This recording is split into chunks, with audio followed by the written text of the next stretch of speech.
What's going on, guys? It's your man Danny again, back with another YouTube video. You know, it's been 2 weeks since I last posted my last video where I mentioned I got my bachelor's degree in cybersecurity in 5 months and 10 days from a school called Western Governors University. If you haven't watched that video and you don't know what I'm talking about, the video's right here. But I'm also gonna put a link in the description so you can go watch that video. You can understand what I'm talking about. You can come to this video where I'm basically explaining like how things have been since I graduated.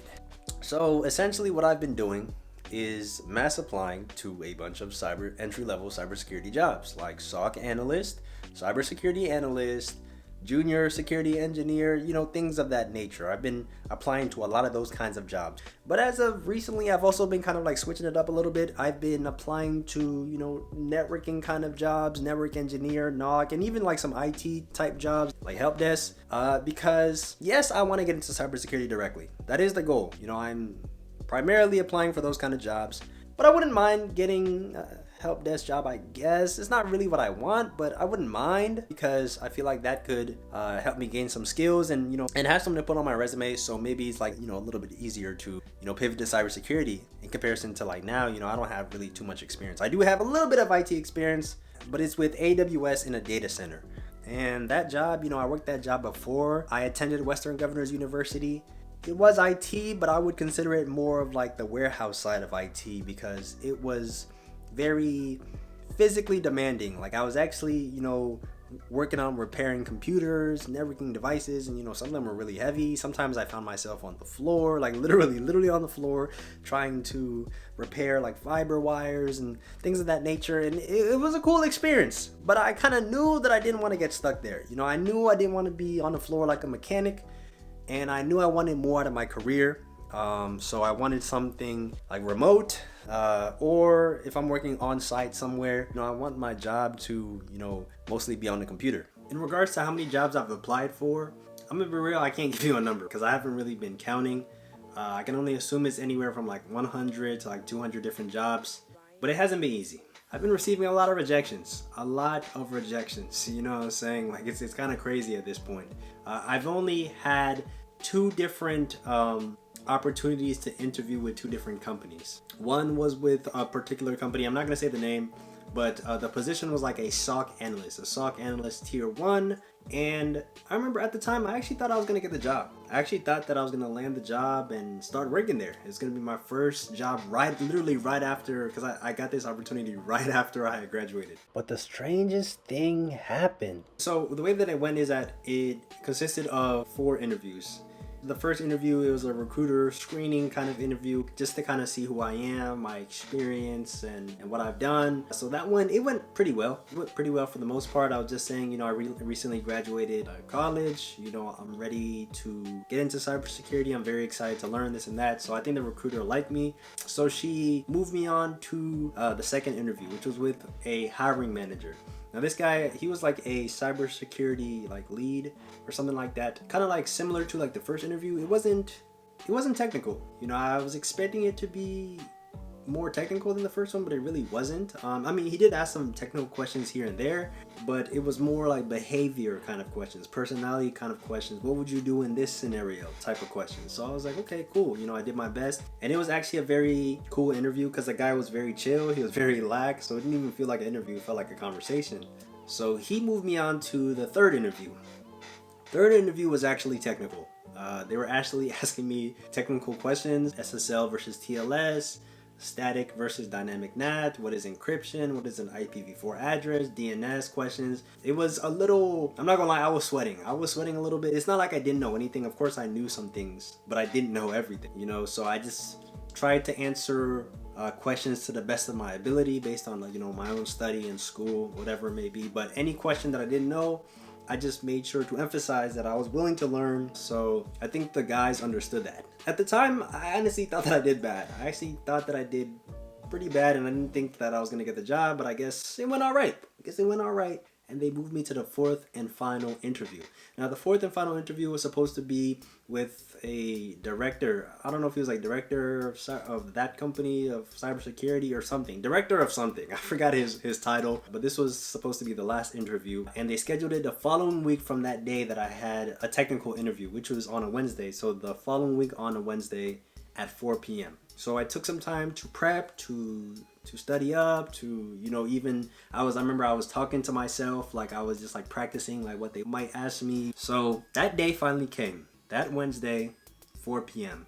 Before I went in, it was like 2 or 3 minutes before it was time for me to go in. I was doing some last minute prep and I was like, let's get it, you know what I'm saying? Let's get this job. I went in, you know, it was a Zoom call, obviously, and I just sat there. I waited like 2 or 3 minutes, like the guy didn't show up. So I was like, oh, maybe like he's running kind of late, like maybe he's doing something, talking to a different candidate, whatever it may be.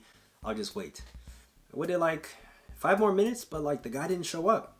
So I was like, what is going on here? I was waiting, and then out of nowhere, the recruiter came into the Zoom call.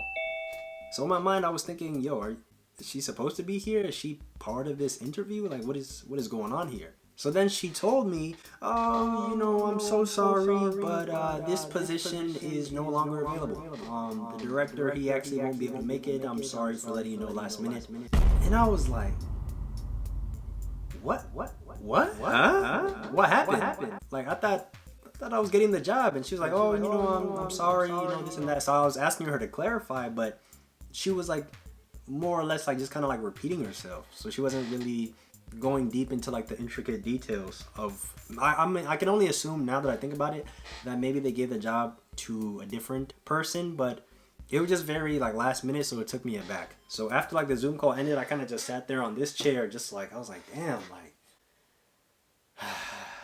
that's tough. Like, that's tough. You know, I told my boys about it. They're like, ah, man, no. And I was like, yeah, man, like, that's tough. I really thought I had the job, but I guess I didn't. So they let me go. A week and a half later, I got another opportunity with a different company. But this position wasn't a SOC analyst, but it was a security auditor type position. And, you know, same kind of thing. We had the recruiter interview, the recruiter screening, asking me questions about what I've done, school, things of that nature. That went pretty well. They moved me forward. But this time, things were a little bit different because instead of like speaking to a person, the recruiter actually made me do a recorded video interview where I had to go to this website, and then there were like pre-made questions, and I just had to record myself on the computer with a webcam, just answering those questions. So it was kind of different. I was like, oh, okay. But I did it anyways. I did it to the best of my ability. I completed that. And then I was like, okay, bet. I turned that in. I submitted that. And then I got an email saying, oh, congratulations for submitting that. And somebody will get back to you as soon as possible. Now, since that time, it's been probably, I can only assume like 2 weeks and a half, almost 3 weeks since I did that. So it has definitely been some time, and I haven't got any response back. Like, I haven't got nothing back. I don't think I got rejected, but like I just got nothing back. Like literally no email of nothing, whether I got rejected or I got accepted, like nothing, to be honest. So I'm still waiting for that, continuing to apply to different positions. But like I said before, yeah, it hasn't been easy.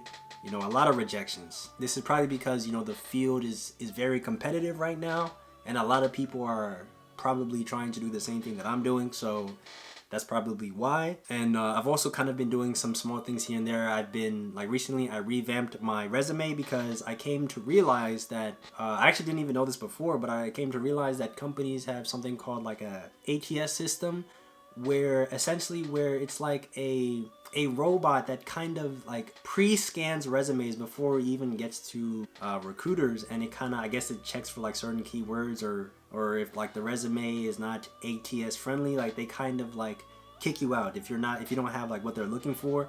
So I went on Etsy, and then I purchased a ATS friendly like resume from this person that seemed to have good reviews. So I've been kind of like tweaking my resume constantly, just like trying different things, and I'm gonna show you my resume right here so you guys can look at it.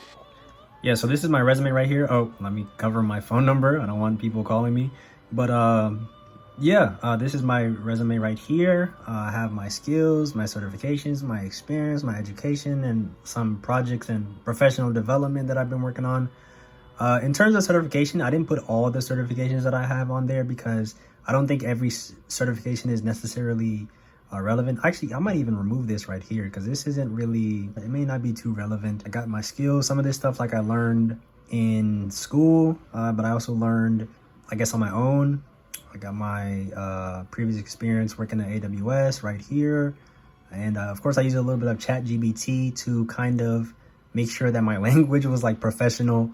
And somebody told me to use like, action words like, produced, effectively, responded, conveyed, reduced, things of that nature. Got my education. And then I got some like projects that I've been working on and professional development down here. So this is like the general gist of it. If you want your resume to look similar to this, like, yeah, you can just go on Etsy, like I said, buy the same template. So yeah, this is basically how things have been for me. Of course, things have been rough, but I'm gonna keep going. I gotta be persistent. I gotta be diligent. Keep going. Keep applying. Not giving up. And eventually, I'll land my first role. And when I do, I'll let you guys know for sure. Most definitely. If you guys have any tips on things that can maybe help increase my likelihood of getting an opportunity, just let me know in the comment section. Any advice would be appreciated. And stay tuned till the next video. Dan again, signing out.